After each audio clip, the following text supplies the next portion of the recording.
Ayan, magandang umaga po sa ating lahat. Ngayong umaga po, tayo po ay nagpapatuloy pa rin sa ating pong mga pag-aaral. Ang serye ng ating pag-aaral ay yung hangon doon sa book na Balik Tayo sa Church. At bagaman ang mga pahuling paksa ay hindi na included doon sa mismong book, pero idinagdag nga po namin para madaanan pa rin yung mga mahalagang bahagi ng usapin tungkol sa iglesia. At ngayong umaga po, ang ating pag-aaralan naman ay tungkol sa kapangyarihang tinataglay ng iglesia. Pakibuksan po ang inyong mga Biblia sa ating pong teksto, Mateo chapter 16,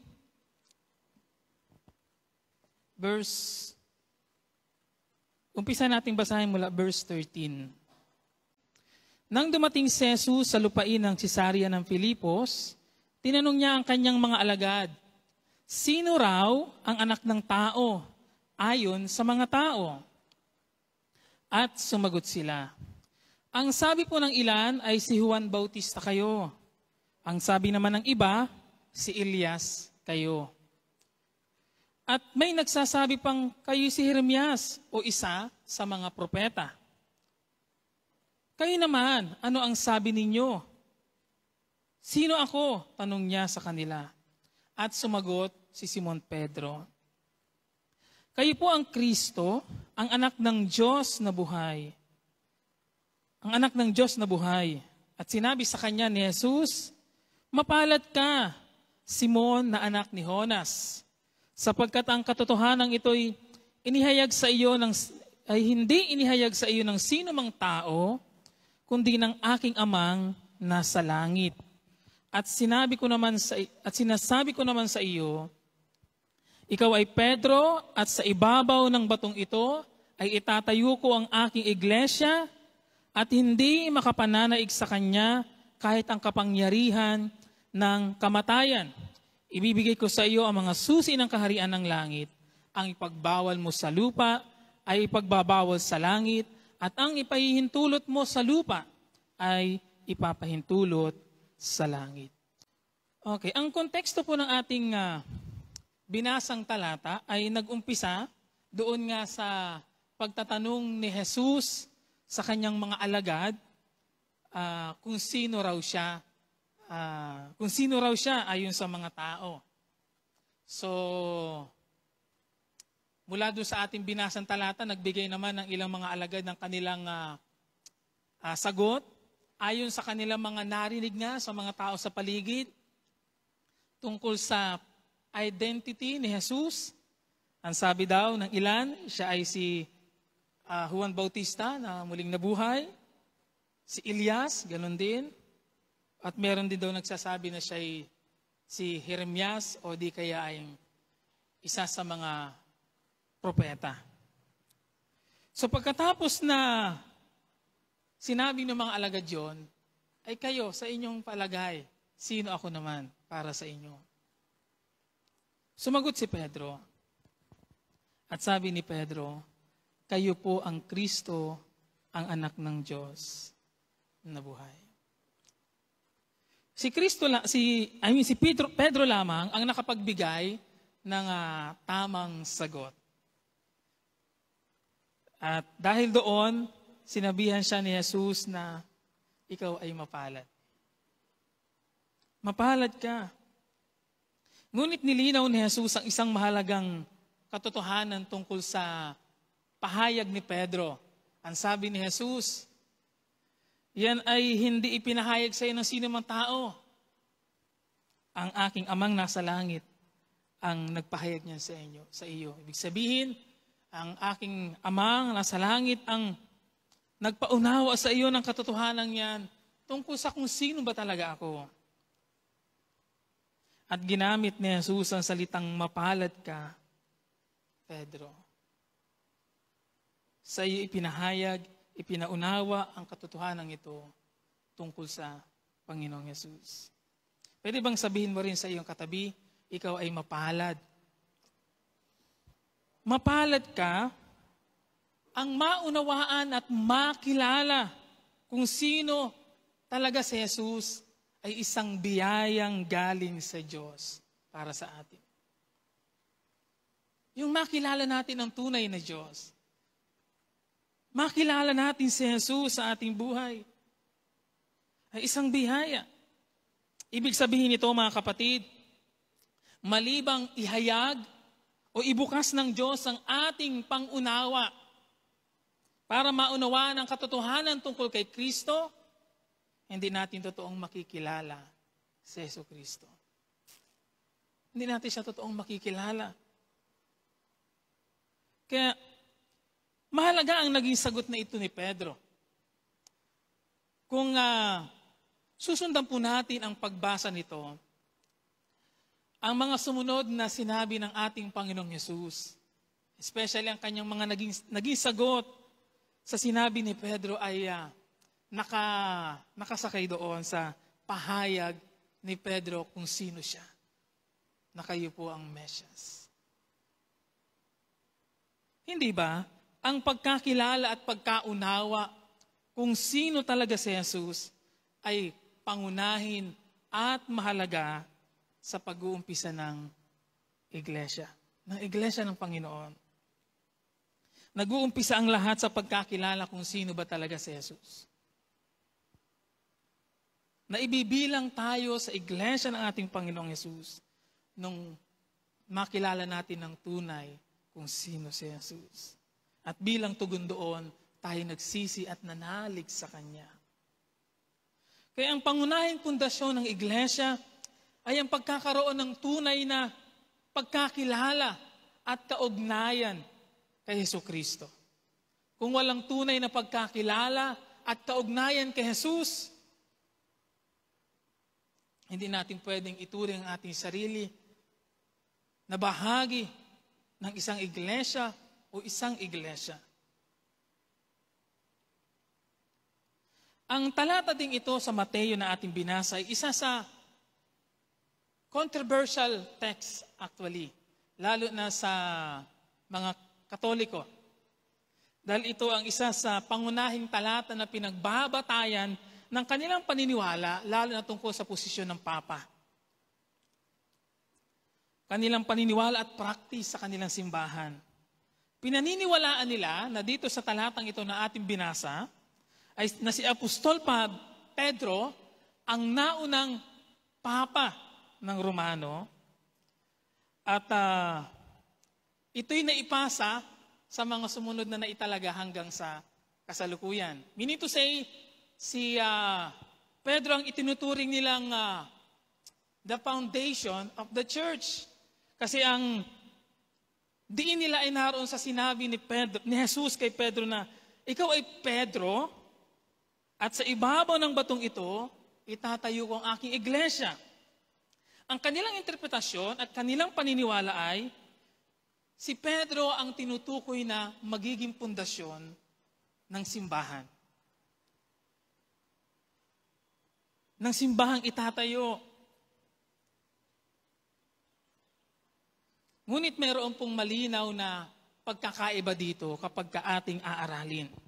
Una, yung Greek word ng mga pangalan o ng mga salita.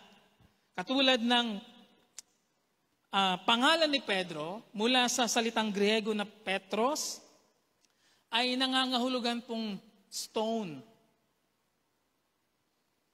Samantalang yung sinabi ni Jesus yung praise na batong ito, yung batong ito, sa Greek ay ang katumbas po na salita nun ay Petra. Petra. Na ang ibig sabihin nun, bedrock. O malaking bato.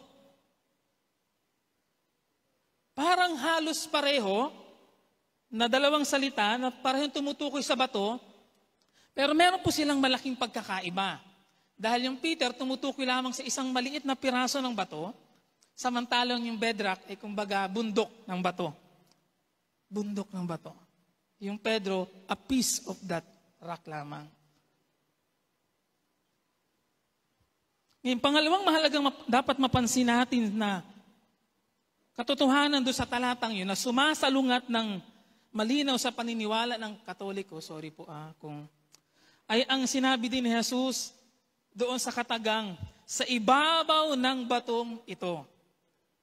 Hindi niya sinabing, ikaw Pedro, at sa ibabaw ng iyong bato. Naunawaan po ninyo?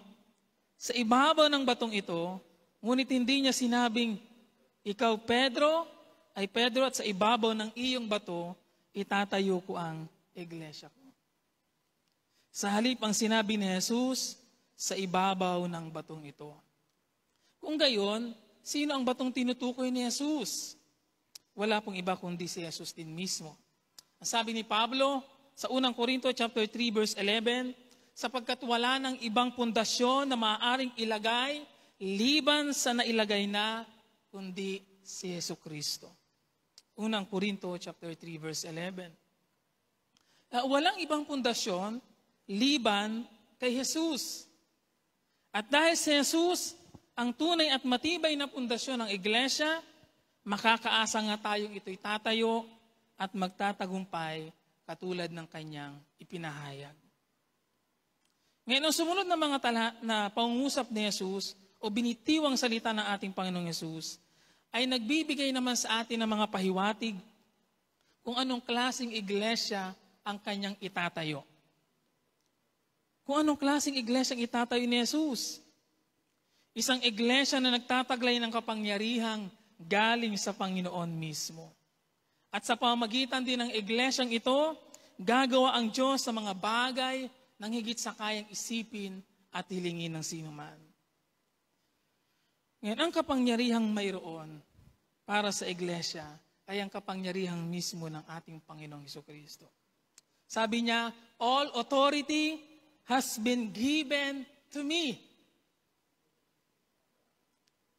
Ang iglesia po, o ang mga bumubuo sa iglesia, ay walang sariling kapangyarihan. Meaning to say tayo na mga tao. Sa ating sarili, wala tayong kapangyarihan, wala tayong kakayanan, wala tayong magagawa on our own. Ano man ang mayroon at kaya nating gawin, bilang isang iglesia, hindi dahil sa kung ano ang kakayanan natin, kundi ito'y dahil sa lakas at kapangyarihang galing sa Panginoon mismo at pinapadaloy naman sa atin at sa pamamagitan natin. Sa madaling sabi, ang iglesia ay nag-exist at nagpapatuloy dahil kay Jesus. Walang iglesia nang hiwalay sa presensya ng ating Panginoong Jesus. Kaya nakasalalay kung gayon ang magagawa ng iglesia sa kaugnayang meron ito kay Jesus. Kung anong klaseng kaugnayan meron tayo kay Jesus. Ngayong umaga po ay nais kong ibahagi ang tatlong anong klaseng kapangyarihan ang mayroon sa iglesia o anong klaseng kapangyarihan ang available na mayroon sa iglesia. Tatlo po, una, ang iglesia ay may kapangyarihang walang makadadaig. Verse 18, ang sabi doon, at hindi makapananaig sa kanya kahit ang kapangyarihan ng kamatayan. Unmatchable power. Sa English version po, yung binasa kong verse, ang katumbas ay ganito.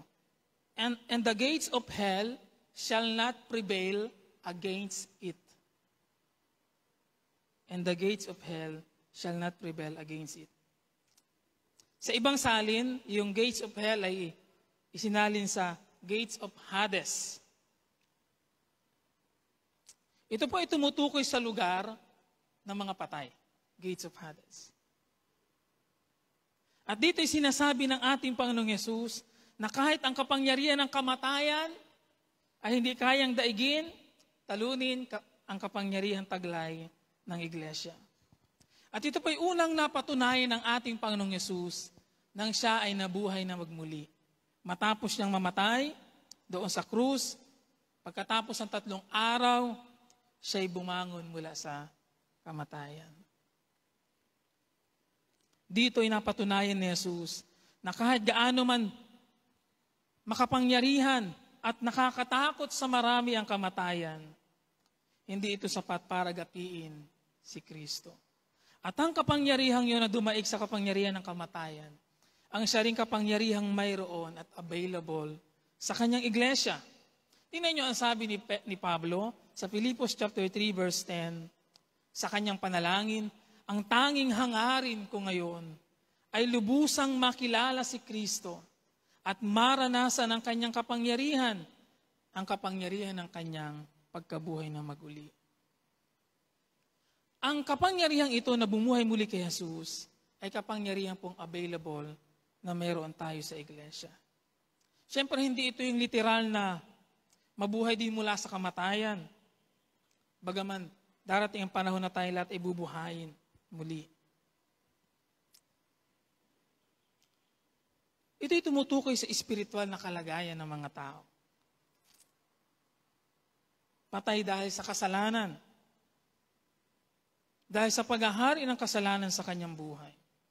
At malibang katagpuin ng Diyos ang tao, magsisi at manalig kay Kristo ng buong puso, tayo magkakaroon ng isang bagong buhay kay Jesus. Yung salitang gates of Hades daw po ay nagpapahiwatig ng pagkabilanggo o pagkaalipin ng tao sa takot sa kamatayan at kasalanan, according sa isang komentary. Ngunit sinabi daw ni Jesus, the gates of Hades will not prevail against His church. Ang ibig sabihin daw nito, tayong mga na kay Kristo ay hindi na dapat maalipin at hindi na dapat alipin ang kasalanan at hindi na dapat kinakatakutan ang kamatayan. Kaya ang sabi ni Pablo, nasaan ka o kamatayan? Nasaan ang iyong tagumpay? O kamatayan, nasaan ang iyong kamandag? Sa unang Korinto chapter 15, verse 55. And that is who we are bilang isang iglesia. Kahit ang kapangyarihan ng kamatayan ay walang laban sa atin. At isang bagay ang tiyak at napatunayan po dito, simula pa sa panahon ng mga apostol hanggang ngayon, ang iglesyang si Jesus ang tunay na pundasyon at ulo ay hindi nga magagapi ng anuman o ng sino man. Gaano na lamang ang naging hirap ng mga apostol sa pagbabahagi noon ng ebanghelyo sa mga tao. Itinaya nila ang kanilang buhay para lamang dito.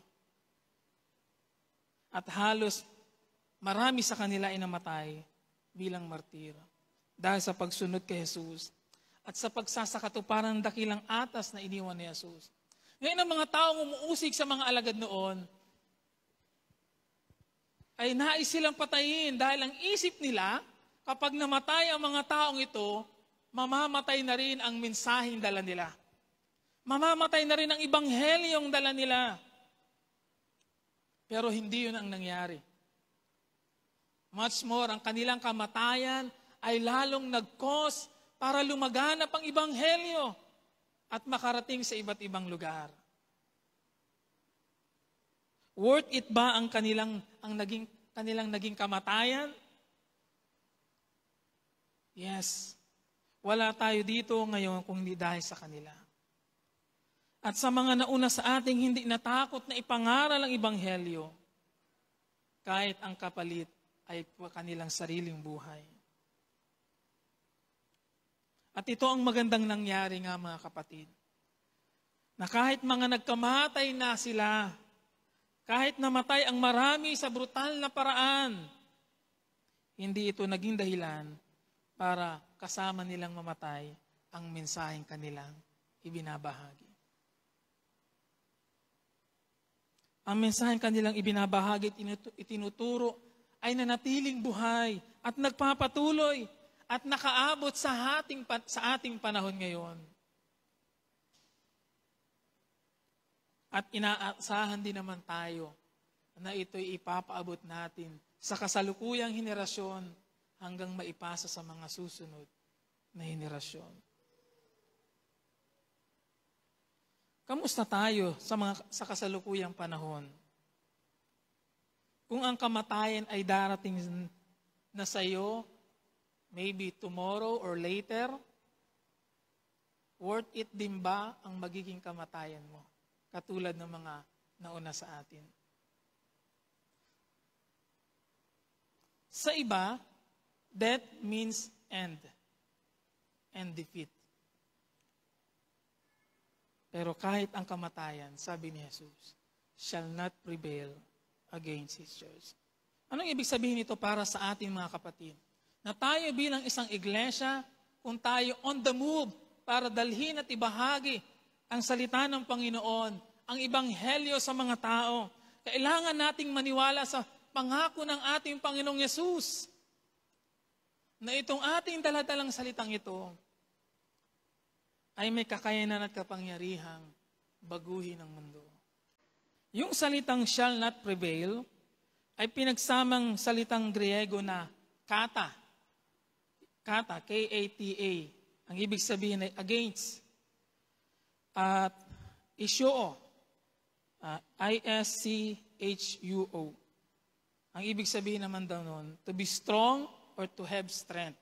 Kaya pag pinagsama yung dalawang salitang Griego na yon, katisyo, ang basa, ang ibig sabihin daw ay to have strength to go into battle against the foe or to have strength to have victory over your enemy. Anong ibig daw sabihin noon? Hindi lamang kakayanan na makalaban ng mayroon ng iglesia, kundi katiyakan na tayo magtatagumpay sa anumang laban na ating kakaharapin. Alam niyo ba na isa sa kinatatakutang kaaway ng mundo ay ang iglesia ng ating Panginoong Yesus. Tayo bilang isang iglesia. Kung may pinanggigigilang kaaway man ng dyablo, ay tayo na iglesia ng ating Panginoong Yesus. Ang tanong, kung ang iglesia ay tinuturing na unmatchable, walang makakagapi, paano natin daw ipapaliwanag ang mga dating iglesia na dating masisigla, ngunit ngayon ay wala na? Isang argument na ibinato. Well, babalik tayo sa sinasabi ng salita ng Panginoon. Kung yan ay tunay na kay Jesus, at si Jesus ang tunay na pundasyon, there is no one and nothing ang pwedeng makapagpagupo o makapagpabagsak sa iglesyang itinayo ng ating Panginoon. Yes, there are times na maaari tayong makaranas ng panghihina, panlalamig, ngunit yun ay sandaling panahon lamang. Dahil hindi papayag ang ulo, ang Panginoong Yesus, na manatiling ang kanyang katawan ay nasa mahinang kalagayan. Ang sabi ng Biblia, ang kaaway parang leon na naghahanap ng masisila. Ang kaaway ay hindi tumitigil na sirain tayo at wasakin ang lahat ng plano ng Diyos, lalo na ang tungkol sa kaugnayan ng iglesia sa pagsasakatuparan ng plano ng Diyos. Tayo ang may misyon na i-execute ang plano ng Diyos dito sa lupa. Ang iglesia, sa atin ipinagkatiwala ang ministeryong ito na sinimula ng ating Panginoong Yesus. Kaya gagawin ng kaaway ang lahat para sirain, wasakin, at itumba ang iglesia. Pero pwede tayong manghawak sa pangako ng ating Panginoong Yesus. Hindi magwawagi. Hindi nila tayo madadaig. Hindi sila makapananaig sa Kanya, sabi ni Jesus. Ano kung gayon ang ibig sabihin nito sa ating ngayon, sa kasalukuyang kalagayan? Hindi tayo dapat matakot. Hindi tayo dapat panghinaan ng loob. Makakaranas tayo ng iba't ibang mga pagsubok. Maaaring makaranas tayo ng pag-uusig banda-banda dyan. Ang kaaway gagawa ng paraan para sirain at pabagsakin ka. Tayo bilang isang iglesia. Dahil alam ng kaaway kung ano ang kaya mong gawin. Dahil alam ng kaaway kung anong kayang gawin ng Diyos sa pamamagitan natin. Now, ito ang susi, mga kapatid.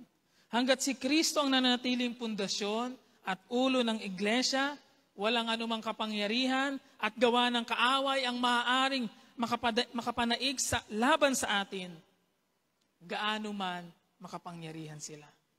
Hanggat nananatiling si Kristo ang pundasyon at ulo ng iglesia, walang anumang kapangyarihang pwedeng makapanaig laban sa iglesia. And one of the very promising verse na pwede nating panghawakan patungkol dito ay ang sinabi ni Pablo sa Roma chapter 8 verse 31. Ang sabi niya, ano pa ang masasabi natin tungkol dito? Kung ang Diyos ay panig sa atin, sino ang laban sa atin? Nagsasalita si Pablo bilang isa at bahagi ng iglesia. Hindi niya ipinagkait ang sarili niya anak, kundi ibinigay para sa ating lahat. Kung naipagkaloob niya sa atin ang kanyang anak, hindi ba niya ipagkakaloob sa atin ang lahat ng bagay kasama ng kanyang anak? Pangalawang sino ang maghaharap ng sakdal laban sa mga hinirang ng Diyos? Pwede bang guhitan niyo yung mga tanong na yan? Yung una, sino ang laban sa atin? Pangalawa, sino ang maghaharap ng laksakdal laban sa mga hinirang ng Diyos? Gayong ang Diyos ang nagpawalang sala sa kanila. Pangatlo, sino nga ang hahaton ng kaparusahan? Si Kristo Jesus bang nasa kanan ng Diyos? Siya pa nga ang namatay at muling binuhay at ngayon namamagitan para sa atin. At pang-apat, sino ang makapaghihiwalay sa atin sa pagmamahal ni Kristo? Ang paghihirap ba? Kapighatian? Pag-uusig? Gutom? Kahubaran? Panganib? O tabak? Ayon sa nasusulat, alang-alang sa iyo, nanganganib kaming mamatay. Sa buong maghapon, ibinibilang kami ng mga tupang papatayin. Hindi, ang lahat ng ito'y kayang-kaya nating pagtagumpayan sa pamamagitan niya na nagmamahal sa atin.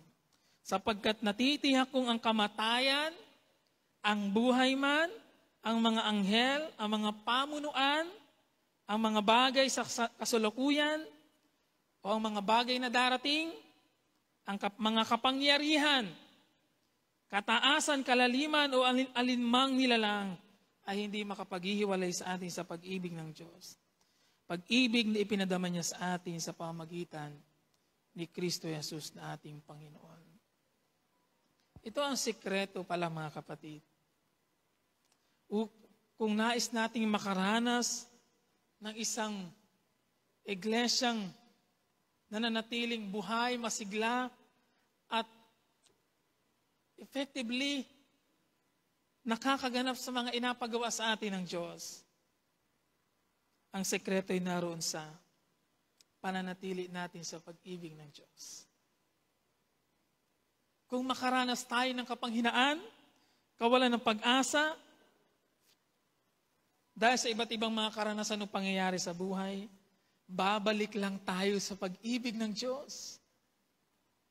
Sa pag-ibig ng ating Diyos na ipinamala sa pamamagitan ng ating Panginoong Jesucristo. At doon, marerefresh muli tayo. Doon makakakuha tayo ng panibagong lakas, bagong pag-asa. Pwede kong sabihin na ang pagmamahal ng Diyos ang ating recharging power.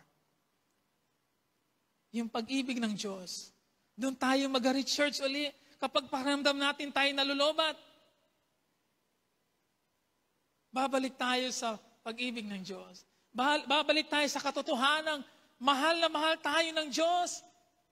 At ibinigay niya ang pinakamahalaga para sa Kanya, para sa atin. Babalik tayo doon.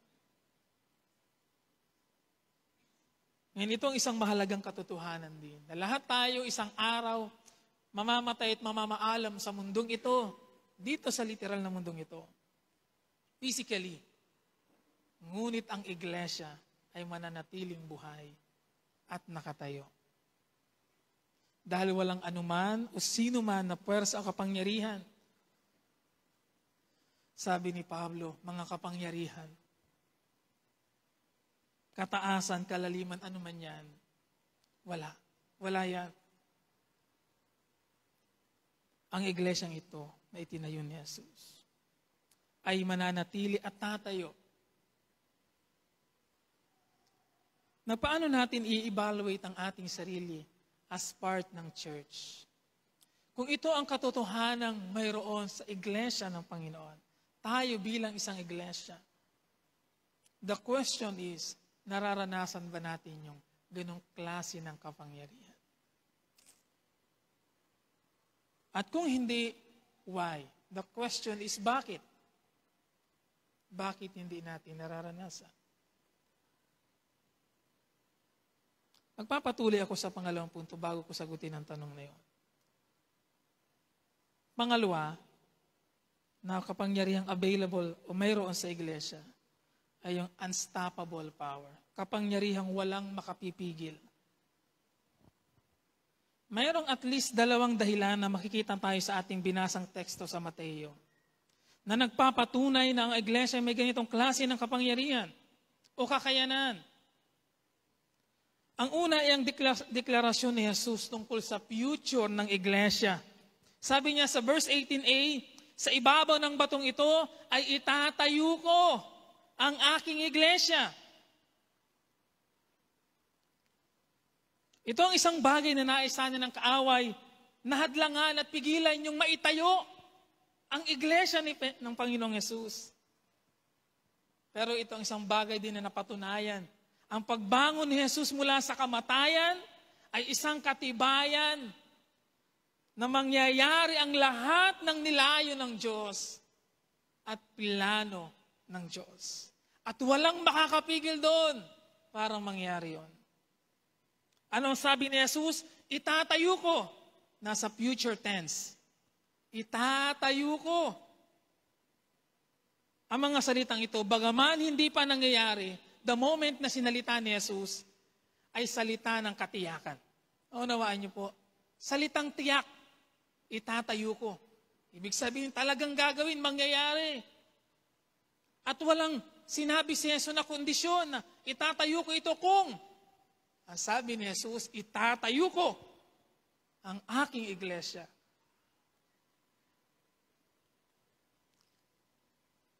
Ang tunay na iglesia ng ating Panginoong Jesus ay nakatatayo hindi dahil sa mga taong nasa loob lamang, kundi dahil kay Jesus mismo. Dahil kay Jesus mismo. That's why ganun kahalagang ating kaugnayan kay Jesus, mga kapatid. Papaanong makatatayo nga ang isang iglesia na walang kaugnayan kay Kristo? Hindi ba't nakita natin yan? Balikan nyo ang history ng iglesia. May nakapigil ba na maitayo ang iglesia ng Panginoong Hesus? May nakapigil ba para maitayo ang iglesia? Nagtangka ang mga kaaway na pigilan. Kaya nga pinagpapatay ang mga apostol. At lahat ng kanilang kamatayan ay brutal na klase ng kamatayan. Bakit ganoon? Para takutin ang mga tao. Para takutin ang mga tagasunod. Pag kayo ay hindi tumigil sa pananampalatayang, ganito din ang mangyayari sa inyo. Pero natakot ba sila? Hindi. Lalo pa nga sila naging porsigido. Ngayon, ito ang malungkot sa ating kasalukuyang panahon. Wala tayong ganong klaseng karanasan, especially dito sa ating bansa. Pero gaano tayo kadedicated at kapursigido na dalhin ang ebanghelyo sa mga tao. Marami sa atin very relaxed, so relaxed sa ating pananampalataya. Masyado lang tayong relax. Kahit gano'n na lamang ang naging sigasig ni Pedro. At ng ibang mga alagad, starting, kung babasahin natin ang aklat ng gawa, ang aklat ng gawa ay tungkol lahat sa mga naging pagkilos sa mga alagad sa pagtatayo ng iglesia. Ibinahagi nila ang ebanghelyo sa mga Hudyo hanggang makaabot ito sa mga Hintil. Tayo kabilang doon. Dahil naniniwala sila sa sinabi ng ating Panginoong Yesus, itatayo ko. Pagkatapos ni Jesus na umakyat sa langit, ano ang sunod na nangyari? Kung babasahin natin ang aklat ng Gawa, chapter 1 and chapter 2. Alam niyo ba ang mga nangyari? Lalong tumindi ang pag-uusig sa mga Kristiyano. Pero lalo din namang lumaganap ang Ebanghelyo. Sa iba't ibang dako. At ito ang nakakatuwa sa kwento ng Ebanghelyo sa pamamagitan ng mga alagad. Kahit ang pagkabilanggo ay kinukuha nilang oportunidad para ibahagi ang Ebanghelyo. Meaning to say, walang anumang circumstances sa buhay nila na hindi nila ginagamit para ibahagi ang mabuting balita. Kaginhawahan man yan, kahirapan man yan, kalupitan man yan. Gaano kalupit, naging malupit ang mga tao sa mga alagad noong una? Gaano hindi naging patas ang kanilang pagtrato? And yet, hindi yun nakapigil sa kanila para gawin ang misyon. Tayo, kunti lamang makaramdam ng sakit sa katawan, hindi natutuloy. Hindi na masimba. Hindi na masama. Tayo, kunti lamang tayo makaramdam ng hirap, aayaw na. Kamusta naman tayo? Hindi ba ito'y time to reflect as a church para sa ating panahon? Ito ang klase ng kapangyarihang available sa iglesia. Pero bakit hindi ito nagiging parang totoo sa atin ngayon? Pero this is the reality tungkol sa church. The more na hinahadlangan ng mga alagad noon, the more na nagiging masigasig sila. The more na naging malaganap ang Ebanghelyo. Sabi sa Roma chapter 1 verse 16, sabi ni Pablo, hindi ko ikinakahiya ang mabuting balita tungkol kay Kristo, sapagkat, pwede ba niyong guhitan yun? Sapagkat ito ang kapangyarihan ng Diyos sa ikaliligtas ng bawat nananampalataya, unay sa mga Hudyo at gayon din naman sa mga Griego. Malinaw kay Apostol Pablo at sa mga alagad na ang dala nilang Ebanghelyo ay hindi ordinaryong balita lamang. Hindi lamang ito isang mabuting balita, mga kapatid.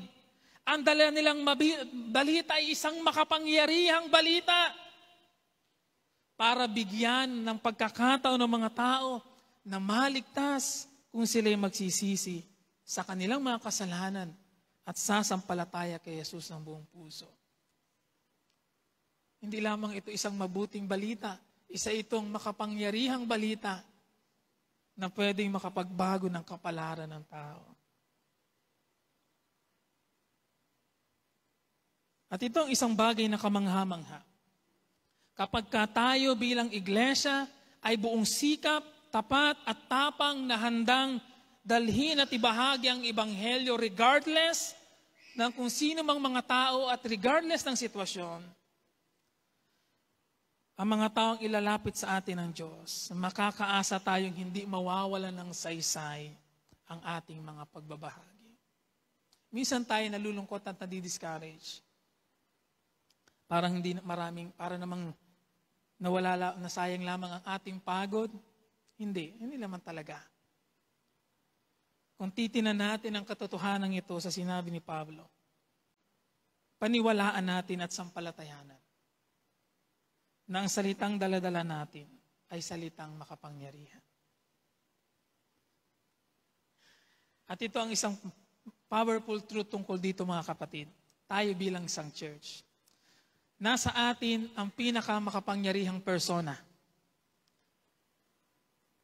At nasa atin din ang pinakamakapangyarihang mensahe, balita, ang salita ng Diyos. Ngayon, sinong pwedeng makapigil sa iglesia? Nasa atin ang pinakamakapangyarihang persona, si Jesus. At daladala natin ang pinakamakapangyarihang balita, ang salita ng Diyos.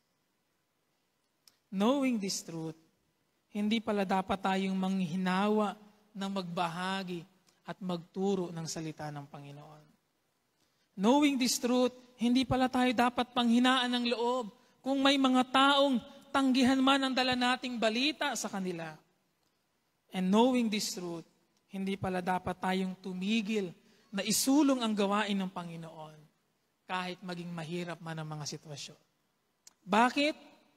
Dahil kung nararanasan natin ang malapit na kaugnayan sa Diyos bilang isang iglesia, ang kapangyarihang ito ay mag-ooperate din ng kusa sa ating mga buhay at sa atin bilang iglesia.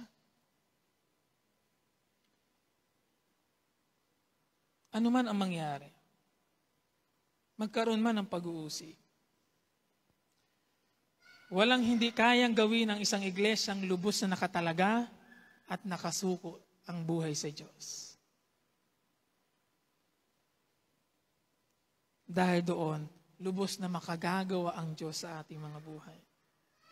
Kaya ikaw kapatid, tayo bilang bahagi ng iglesia ay nagtataglay ng ganitong kapangyarihan at kaya nating otoridad, mula sa ating Panginoong Hesus, hindi para sa ating sariling kapakinabangan lamang, kundi para sa pagsulong ng kaharian ng Diyos dito sa lupa na ibinigay sa atin at ipinagkatiwala sa atin ng Panginoong Hesus. Ito ang ating assignment. Ito ang ating misyon bilang isang iglesia. Ngayon, ito'y nangangahulugan po mga kapatid, na ang kapangyarihang ito na tinutukoy natin ay mag-ooperate lamang at mararanasan lamang natin kung tayo'y handang sumunod at makibahagi sa dakilang atas ng ating Panginoong Hesus. Magiging isang reality lamang ito sa atin. Magiging totoo lamang ito sa atin kung tayo willing na sumunod at makibahagi sa dakilang atas ng ating Panginoong Hesus. Na humayo kayo at gawing alagad ko ang lahat ng bansa. Bakit hindi mo nararanasan? Bakit hindi natin nararanasan? Maybe one of the answer is dahil hindi ka sumusunod. Dahil hindi ka nakikibahagi.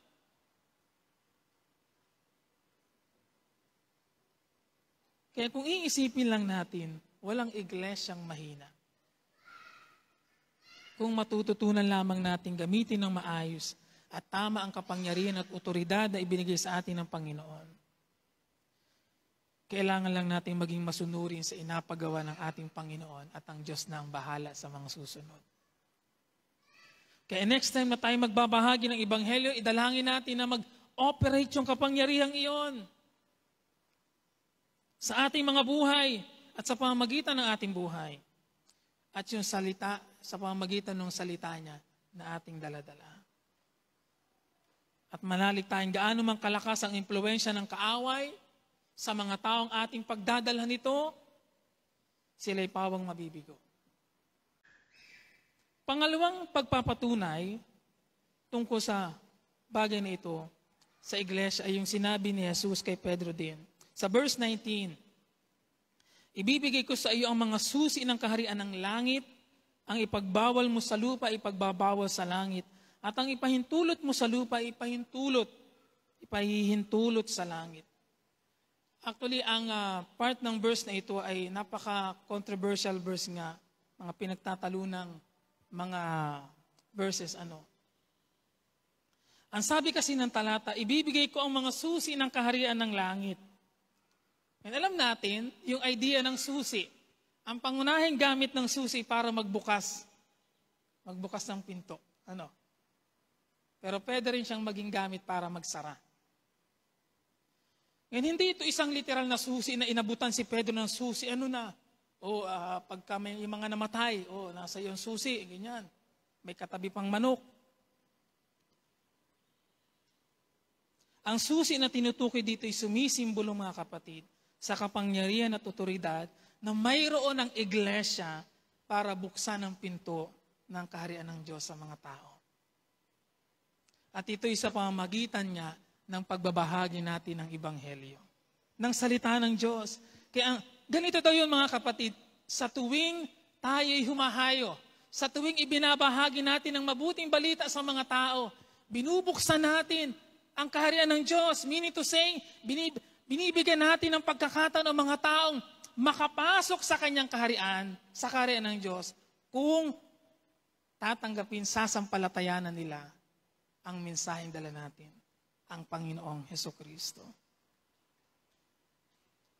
Binubuksan natin ang kaharian ng Diyos para sa mga tao, para sa pagkakataong makapasok sa pamamagitan ng dala-dala nating mensahe sa kanila. At tanging ang iglesia lamang ang binigyan ng Diyos ng ganitong karapatan at otoridad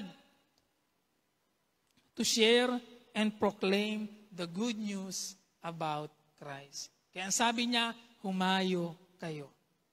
Hindi niya yung sinasabi sa ibang tao, sinasabi niya yun sa iglesia. Humayo kayo. Sinasabi niya yun sa iyo, sa atin, bilang isang iglesia. At yung pangalawang bahagi ng verse 19 ay nagsasabi naman na ang ipagbawal mo sa lupa, ipagbabawas sa langit, ang ipahintulot mo dito sa lupa, ipahintulot sa langit. Ngayon, isa din ito sa napaka-controversial na part ng verse na ito. Kasi ito ay very common sa marami, at maaaring minsan nagawa natin ito, yung ginagamit sa panalangin na sa pangalan ng Panginoong Hesus, tinatalian ko, ganyan-ganyan, karamdaman, gawa ng tiyablo, I bind you in the name of Jesus. At sa iba't ibang area ng buhay, kahit sa pananalapi, ginagamit din itong verse na ito na parang isang, anong tawag doon, napaka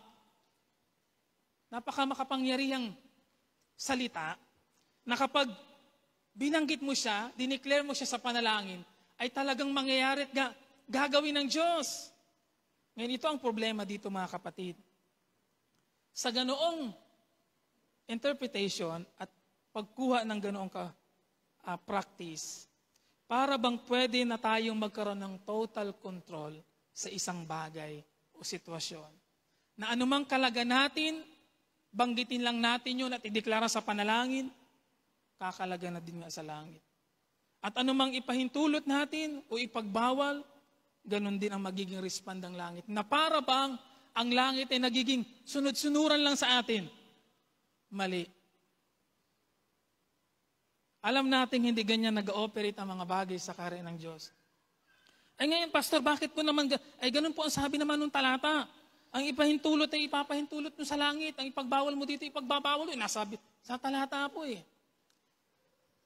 Ang isa po sa aming natutunan sa pag-aaral ng Biblia, lalo sa aming mga nagtuturo nito, ay kapag merong komplikadong part ng Biblia na mahirap mong unawain, kailangan mong tingnan ito sa iba't ibang bahagi ng Biblia pa. Para makuha mo yung tamang kahulugan. Hindi natin pwedeng pangunahan ang Diyos sa mga bagay na pwede at hindi. Bagay na bawal at pwede. Ngayon, kailangan natin itong tingnan una sa iba't ibang version. Ang isa sa tulong po ay tingnan natin sa ibang version.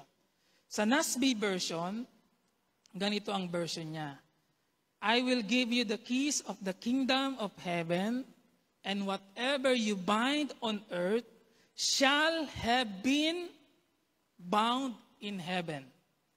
And whatever you loose on earth shall have been loosed in heaven.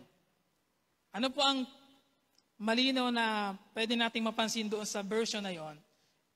Itong version ito ay malapit doon sa pinaka-original Greek translation niya.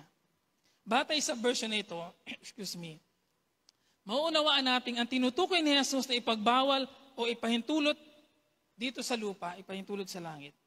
Ang tinutukoy niya dito ay nauna nang na ipahintulot yun sa langit. Nauna nang ipinagbawal yun sa langit. Ang bahagi natin ay sumang-ayon sa naunang sinabi ng Diyos sa kanyang ipinagbawal o ipinahintulot. Sa paanong gabay? Sa gabay ng salita niya. Sa gabay ng Biblia. Ang Biblia ang magsasabi sa atin para ideklara ang isang bagay na pwede o hindi. Meaning to say, nag-agree lamang tayo at ina-execute lamang natin kung ano yung nauna ng sinabi ng Diyos. According sa kanyang salita na naipahayag na. Whatever you bind on earth shall have been bound. Nangyari na. Tapos na. Ang totoo, nauna na siyang idineklara sa langit. Ina-execute lang natin.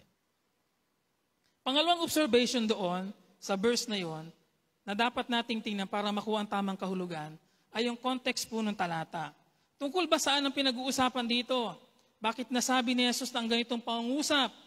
Kung babalikan natin ang binasa nating talataan kanina, malinaw na ito hindi tungkol sa paghihirap, hindi ito tungkol sa demonic attack, hindi ito tungkol sa sakit, o anumang issue sa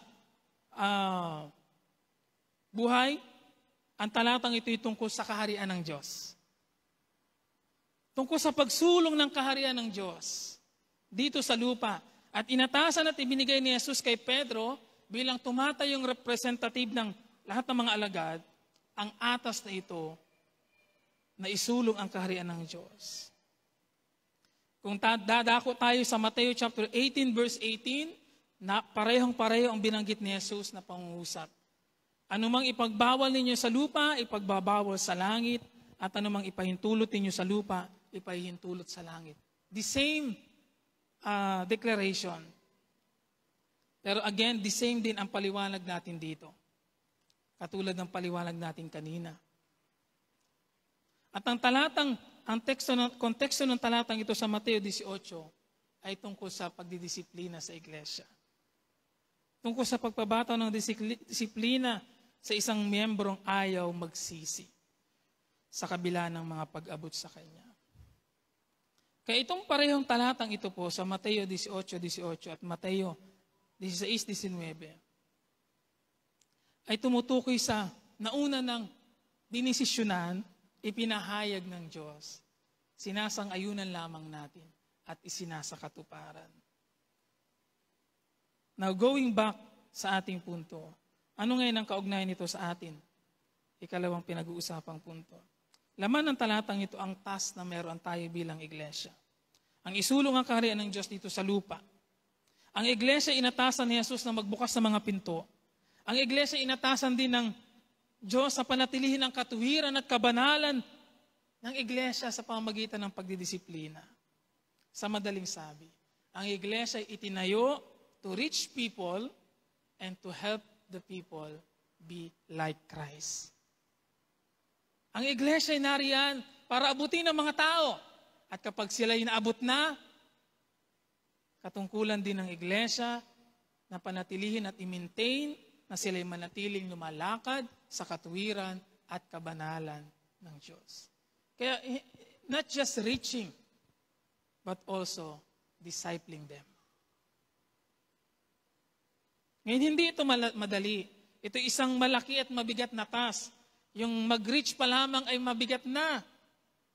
Ngayon, yung idisipulo sila ay mabigat din. That's why merong ganitong pangako ang ating Panginoong Yesus. Buksan ang mga pinto. Dalhin ang salita ko sa kanila. Ngayon, gusto kong isip-isipin lang natin mga kapatid. Kung ibinigay sa atin ng Panginoon ang mga susong ito, how powerful we are as a church. Nasa atin yung susi. Ibig sabihin, kung sa ipaparaphrase ko, ang dala natin ay hope.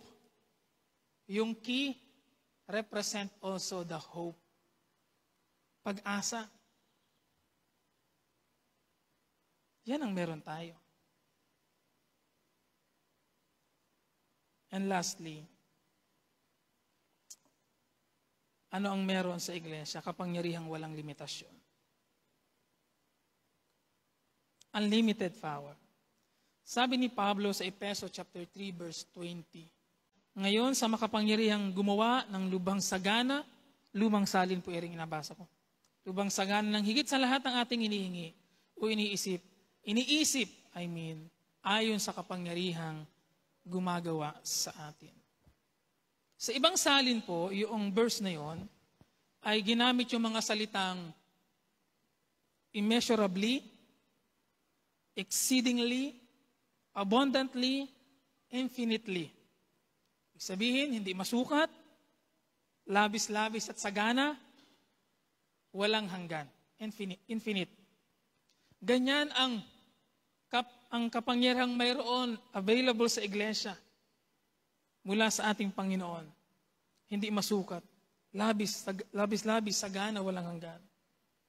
Ito'y halos katumbas ng pagsasabi ng praise na nothing is impossible. And yes, sa atin ang mga lingkod ng Diyos, tayo bilang isang iglesia, sa pamamagitan ng kapangyarihan ng Diyos na gumagawa sa atin, pwede nating sabihin na nothing is impossible. Yes, makakaranas tayo ng mga pagsubok. Problema, pagharap sa mga circumstances. Pero ang katiyakan ay, hindi tayo magugupo ng mga bagay na yon. Dahil meron tayong ganitong klaseng kapangyarihang taglay. Ngayon, ang tanong nga lamang ulit ay, nararanasan ba natin ang ganitong klase ng kapangyarihan sa ating iglesia? Nag-ooperate po ba ang ganitong klase ng kapangyarihan sa atin? Kung hindi, kailangan nating bumalik sa umpisang salita ng talata. Ang sabi doon, sa Diyos na makagagawa. Bakit hindi natin nararanasan ang ganitong kapangyarihan sa iglesia? Well, kailangan nating i-observe ang sinasabi ng talata. Sa Diyos na makagagawa, anong ibig sabihin? Kailangan nating mag-umpisa doon sa source ng lahat ng kapangyarihan. Marahil ang dahilan kung bakit hindi natin ganito nararanasan ang kapangyarihan ng Diyos sa iglesia ay dahil kulang tayo sa pananampalataya sa Diyos or hindi tayo umuugnay sa Diyos. Hindi tayo umuugnay sa source of power. Ginagawa natin ang mga bagay sa ating sariling lakas, kaya't alam lamang. Ngayon tayo bilang tao, alam natin ito, na tayo limitado sa mga bagay na pwede nating gawin. Kahit tayo nasa loob ng iglesia na, limitado ang pwede nating magawa sa ating sariling lakas lamang. Dahil tayo tao lamang. At imposible nating magawa, inapagawa ng Diyos, gamit lamang ating sariling lakas. But with God, nothing is impossible. With God, we can do anything. Sabi ni Job, sa Job chapter 36 verse 22, God's power is unlimited. God's power is unlimited. He needs no teachers to guide or correct him. Others have praised God for what He has done, so join with them. Join with them. Contemporary English version po yan. God's power is unlimited. Isang bagay pa ang mahalagang dapat nating mapansin sa talata. Sabi doon, sa Diyos na makagagawa. Sa kapangyarihang gumagawa sa atin. Yung salita pong gumagawa ay galing sa salitang ugat na gawa. Yung salitang ugat na gawa. Ang susi ay naroon sa paggawa ng Diyos, hindi sa ating gawa. Mararanasan lamang natin ang ganitong kapangyarihan sa iglesia kung ang Diyos ay binibigyan natin ng karapatan na gumawa sa ating mga buhay.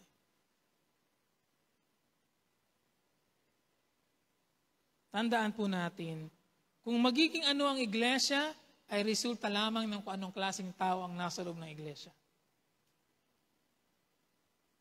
Kung ang mga taong nasa loob ng iglesia ay malalamya, mahihina, malayo sa Panginoon, sa kaugnayan sa Diyos, what you expect sa iglesyang yon? Ngunit kung ang iglesyang ito ay mayroong maayos, lumalalim na kaugnayan sa Diyos, at buong pusong nananalig sa Panginoong Hesukristo, at sumusunod sa Kanyang utos, then we can expect something greater sa iglesyang yon. Sa iglesyang ito. It's all about our connection sa ating Diyos. It's all about our connection.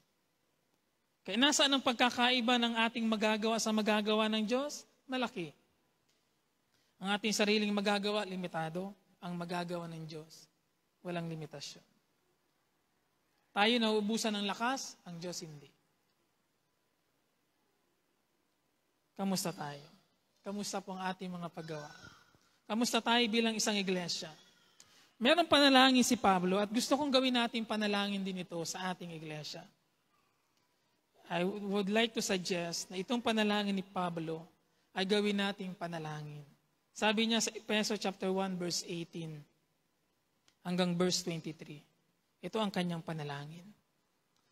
Naway liwanagan ng Diyos ang inyong mga isip upang malaman ninyo ang ating inaasahan sa kanyang pagkatawag sa atin. Ito'y ang kaluwalhatiang inilaan niya sa kanyang mga hinirang at ang walang hanggang kapangyarihan niya sa atin ng mga nananalig sa kanya. Ang kapangyarihan ding iyon ang muling bumuhay kay Kristo, at nagluklok sa kanya sa kalangitan, sa kanan ng Diyos. Kaya't nasa ilalim ng kapangyarihan ni Kristo ang lahat ng paghahari, kapamahalaan, kapangyarihan at pamunuan. Higit ang kanyang pangalan kaysa lahat ng pangalan, hindi lamang sa panahong ito, kundi sa darating pang panahon. Ipinailalim ng Diyos sa kapangyarihan ni Kristo ang lahat ng bagay at siya ang ginawang ulo ng iglesia. Ito ang katawan ni Kristo, ang kapuspusan niya na pumupuspos sa lahat-lahat. Ito ang panalangin ni Apostol Pablo para sa iglesia sa Efeso. Buksan ng Diyos ang kanilang pangunawa. Makita ang dapat makita. Maunawaan ang dapat maunawaan. Ma-realize ang dapat ma-realize. At ma-practice ang dapat ma-practice ng iglesia. Mangyari ang dapat mangyari sa atin. Try to imagine kung ano ang meron kay Jesus.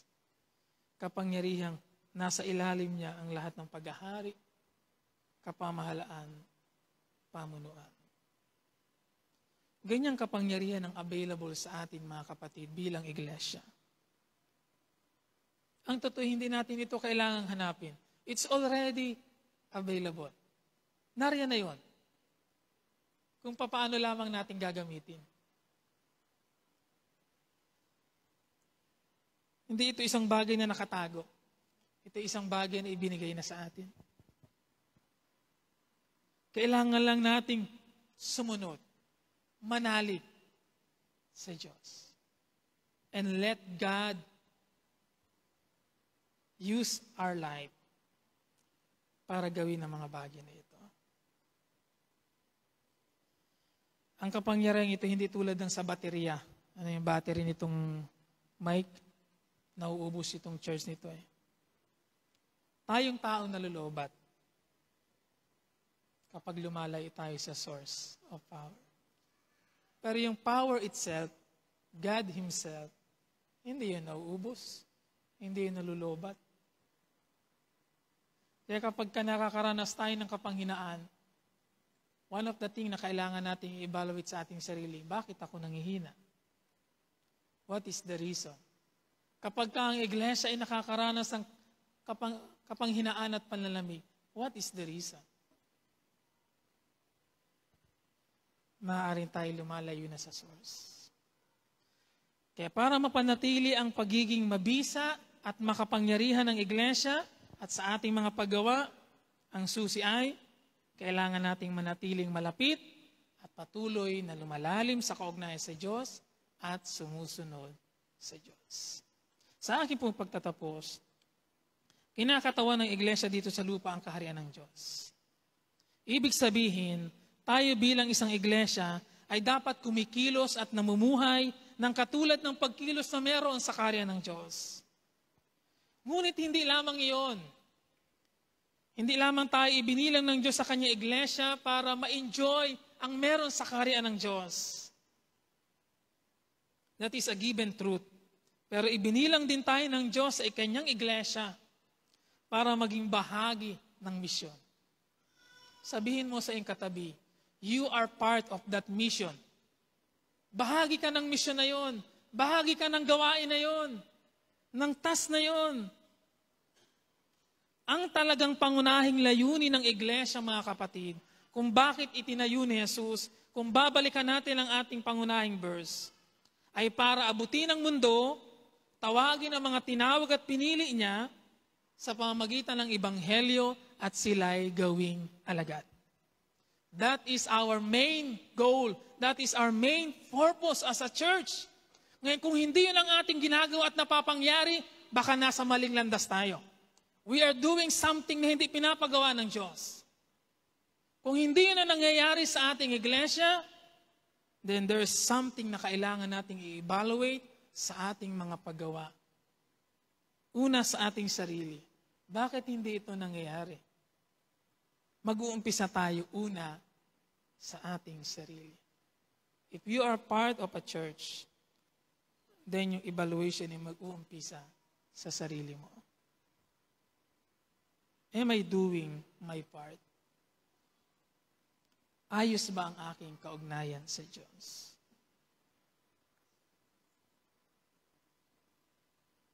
Narito tayo para sa katuparan ng atas na ito. Idalangin po natin, mga kapatid, nabuksan nga ng Diyos ang ating pangunawa at makilala ng lubos ang Panginoon. And the more na malalim tayo sa pagkakilala sa Diyos, the more na lalalim tayo sa ating kaugnayan at pananampalataya sa Kanya, which eventually dapat nag-result sa ating pagiging epektibo and productive sa ating mga paggawa.